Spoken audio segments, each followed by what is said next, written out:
And then we have this situation where China is claiming that it's beaten the virus. Mission accomplished? Question mark. Chinese president declares victory over coronavirus in visit to Wuhan. Um, Almost exactly 1 month ago, the Chinese president, clad in a face mask and protective gear, ventured out of the imperial city and out into the Beijing neighborhoods, where he visited with hospital workers and posed for photos and for the state-run media. Looking back, the story says, his decision to show up in person and visit with doctors and nurses probably accomplished what he intended. It gave the Chinese people hope that the leadership had not forgotten them, and that while the quarantine measures might seem draconian and over punitive at times, the Communist Party would continue to do what it feels it must maintain to maintain social order and protect the Chinese people. And we're seeing this same kind of psychological process where I know what we're doing seems extreme, but we're doing it to protect the people. 1 month later, the Chinese president is making his second major public visit since the outbreak began in late December. Actually, it began earlier. They never told anybody about it. According to the author of a book about China, I think it's called The Bully of Asia,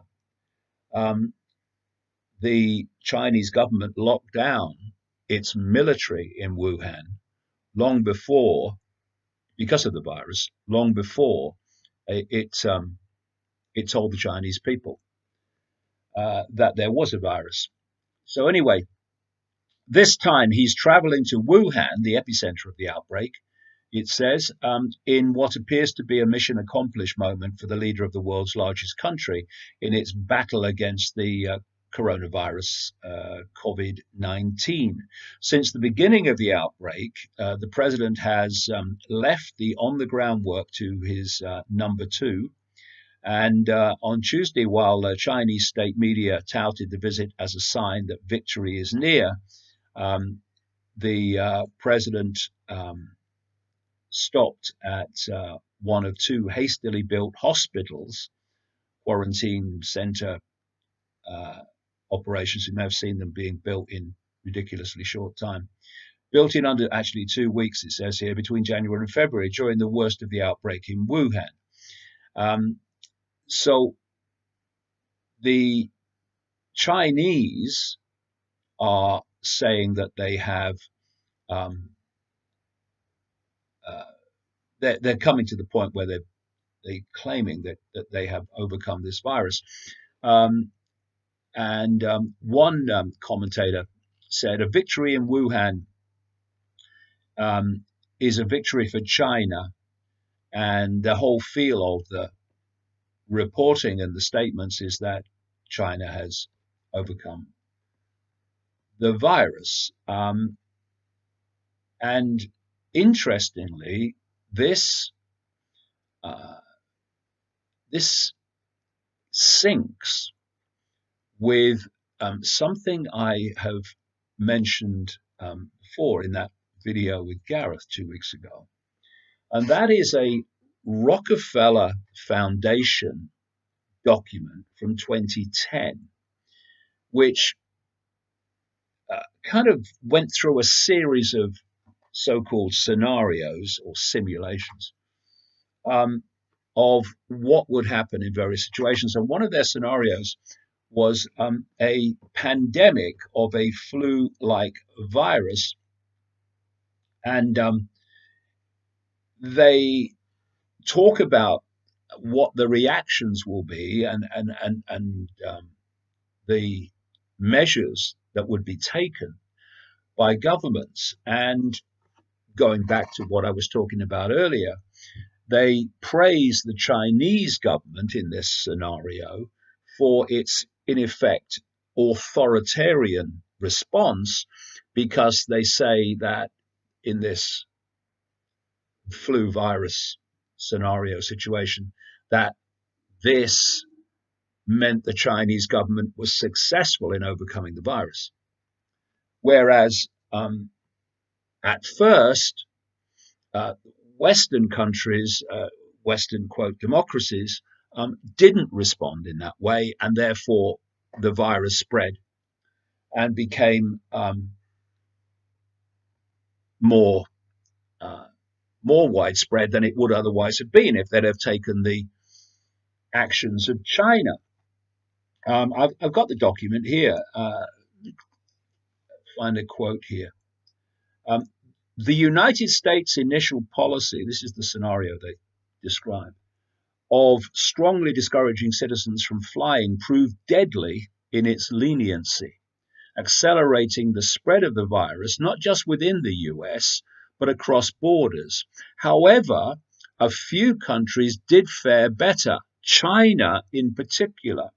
The Chinese government's quick imposition and enforcement of mandatory quarantine for all citizens, as well as its instant and near hermetic sealing off of all borders, saved millions of lives, stopping the spread of the virus far earlier than in other countries and enabling a swifter post-pandemic recovery. And so, what is the underlying theme of that description?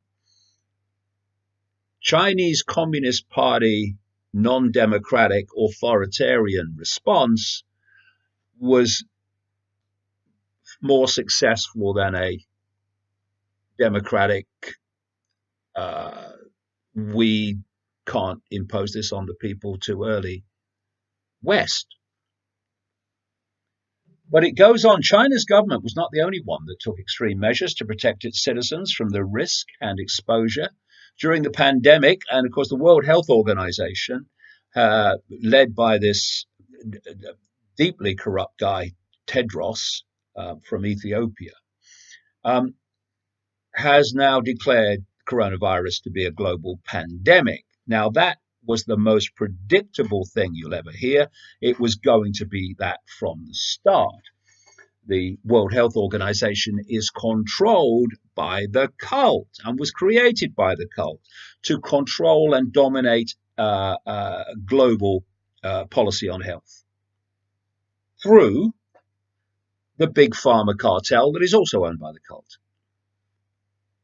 China's government was not the only one that took extreme measures to protect its citizens from risk and exposure during the pandemic. National leaders around the world flexed their authority and imposed airtight rules and restrictions, from mandatory wearing of face masks, which are next to useless, by the way, and to body temperature checks at the entries to communal spaces like train stations and supermarkets. Even after here's the point. Even after the pandemic faded, the more authoritarian control and oversight of citizens and their activities stuck and even intensified.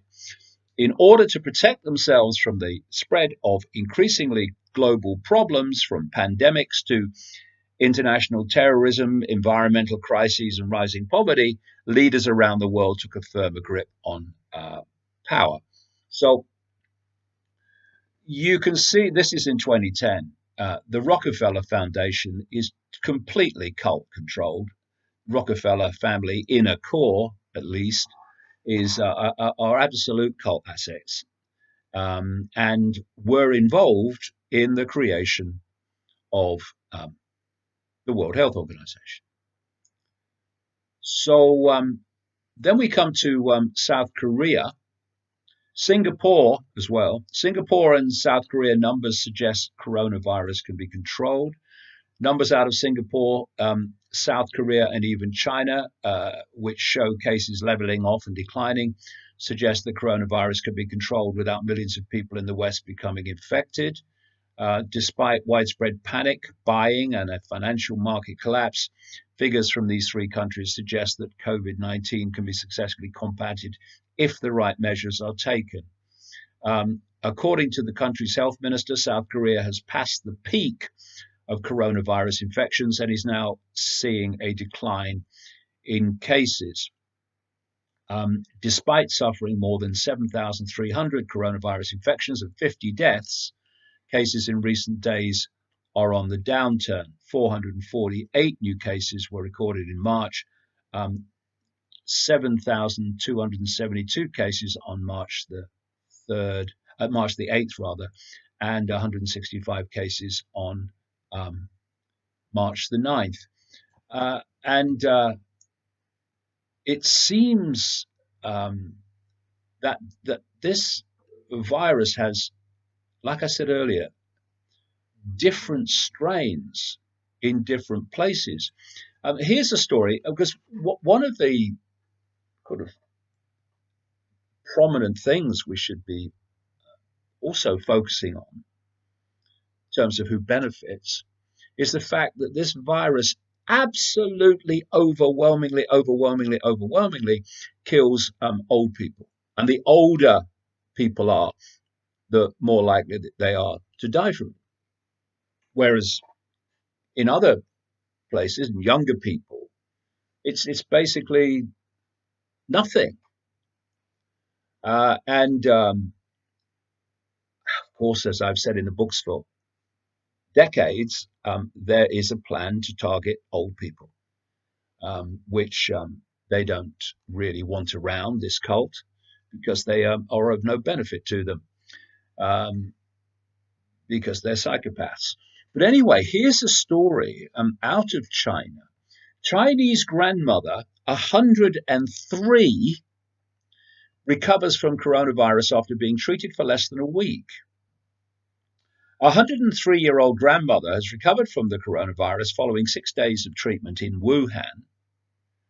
She was discharged from hospital yesterday afternoon, it says. She is so far the oldest coronavirus patient to recover in China and 2 years older than the previous record holder, who was 101.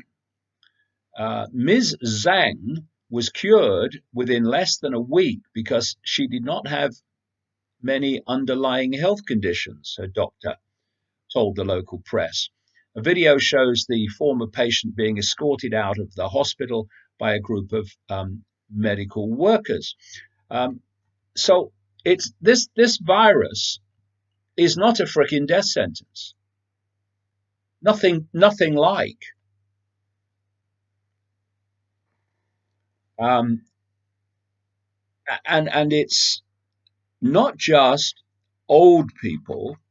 It is old people and others, but mainly old people with other health conditions, which make their body immune system less able to deal with it.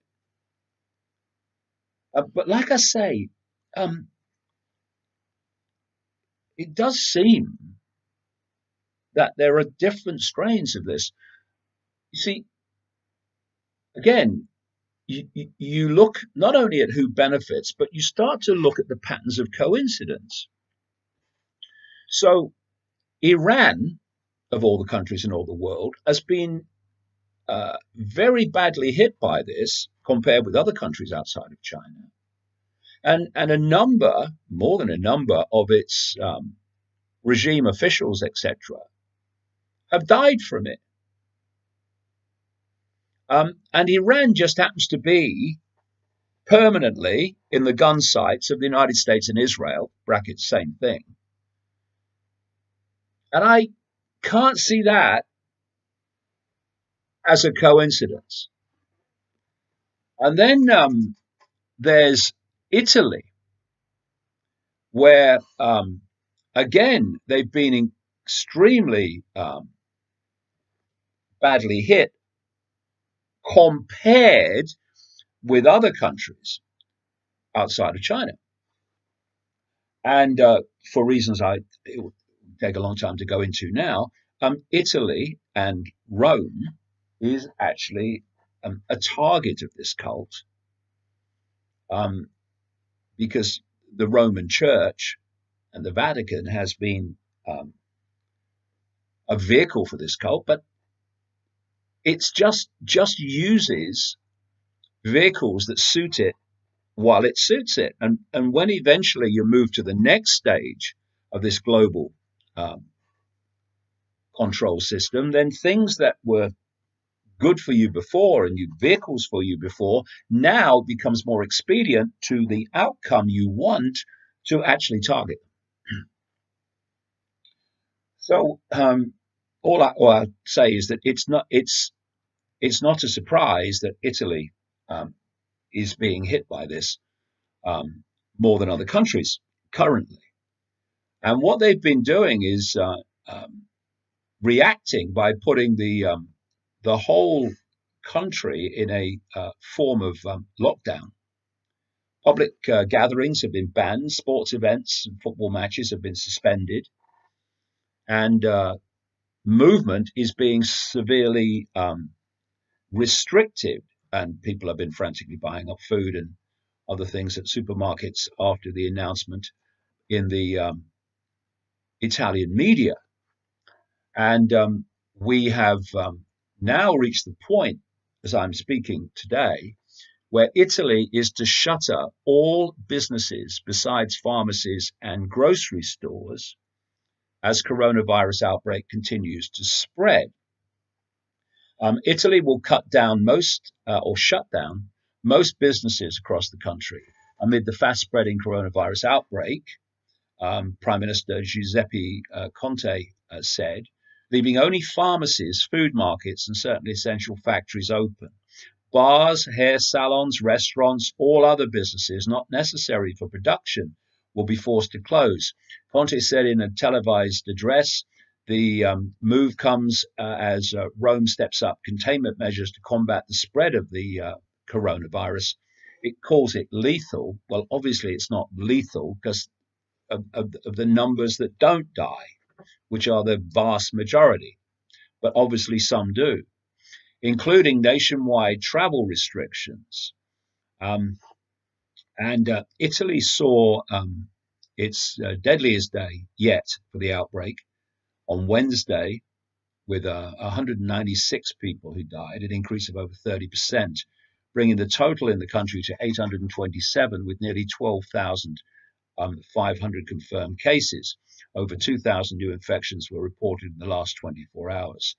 Um, and For my own reasons, because I've been researching this for 30 years, I am not in the least surprised that Italy is getting this, like Iran at the moment, worse than other countries outside of out of China.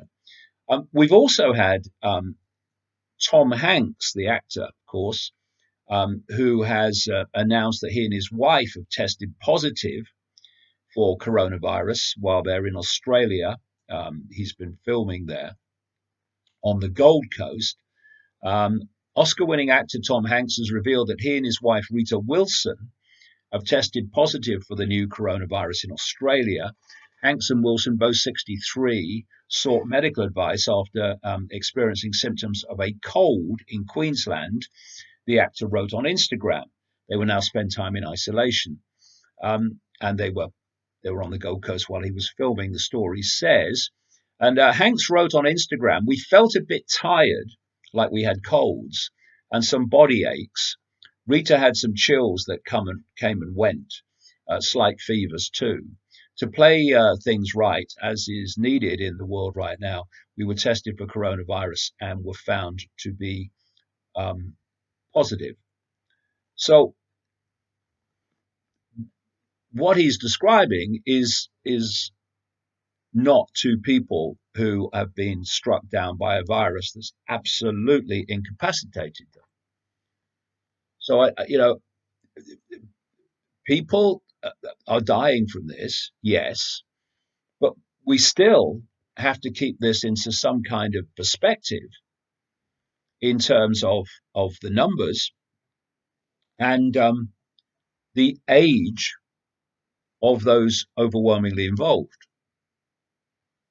Um, I mean, I'm coming up 68, so oh, um, I should be. Oh my God, but I'm not because there's no point.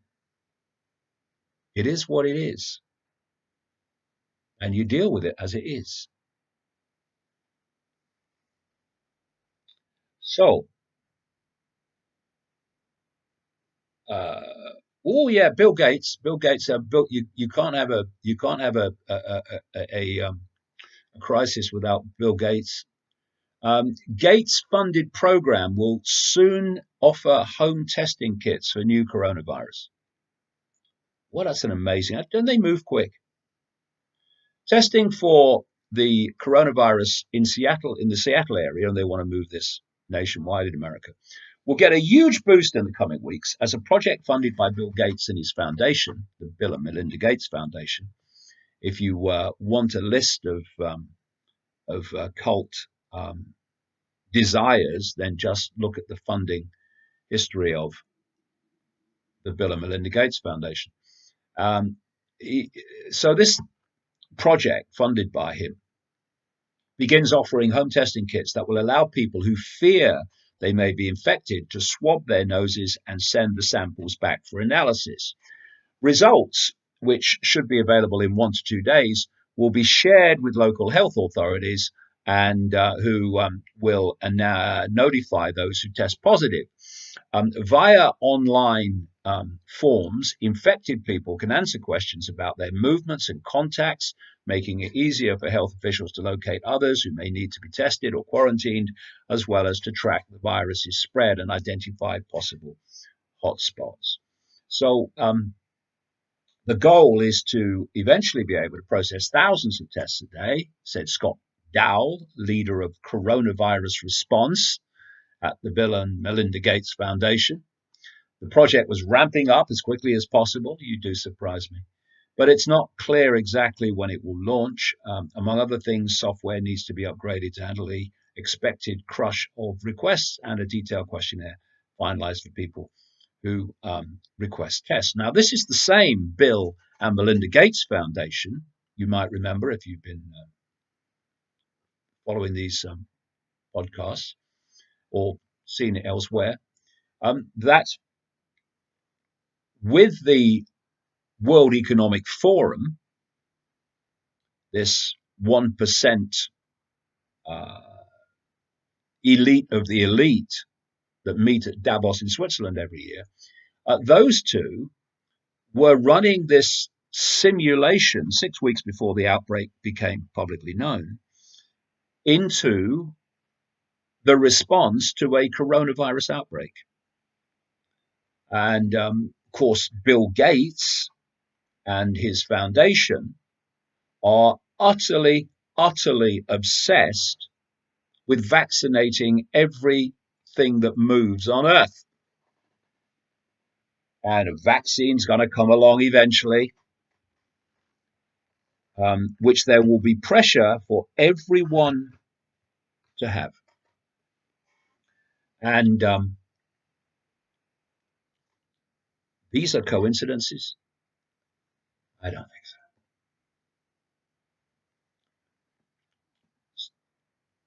One of the other kind of major consequences of this is going to be economic. Like I've been saying since 2008 and that crash, this cult is planning a massive global crash. Now, this, as we speak, this coronavirus situation has great potential to create that very crash. I mean, when you're closing down businesses and saying you can't do this, you can't do that, you can't operate, your factory's going to close, your shop's going to close, whatever. Well, so many businesses, particularly smaller businesses, by the way, which the cult wants rid of, so everything's controlled by its corporations, they are often running from week to week or month to month as it is. So now you're going to shut them off. And what about their employees? Are they going to get paid? And if they're going to get paid, where are you going to get the money from if you're not selling anything? So the potential, the box ticking of this virus situation against all the things that this cult wants for the world are just incredibly synchronistic. It does tick every box. We're looking at another thing is they want to reduce and control global travel, not even global travel, national travel. This move to autonomous cars is about a computer, which they control, deciding where you can go and where you can't go. And this is already devastating for global airlines.